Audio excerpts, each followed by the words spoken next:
सल्लु अलल हबीब सल्लल्लाहु ताला अला मुहम्मद सल्लल्लाहु अलैहि वसल्लम। कैसे हैं आप? ठीक हैं, खैरियत से हैं?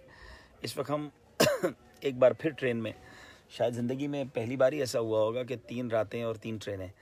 बहरहाल इसी का नाम सफ़र है और अल्लाह करे कि खैर से हो जाए।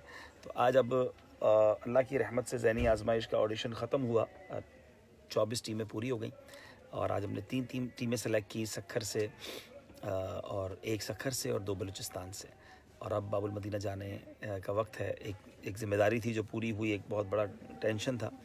और अब इंशाल्लाह कराची कल पहुंचूंगा और कल इंशाल्लाह लेट नाइट इतवार की फजर के वक्त इंशाल्लाह बगदाद शरीफ रवानगी है। अब दुआ कीजिएगा अल्लाह पाक खैर वाला मामला फ़रमाए। और आप सबसे गुजारिश है कि अब जब इंशाल्लाह लाइव हम प्रोग्राम शुरू करेंगे तो उसको भी ज़रूर देखिएगा।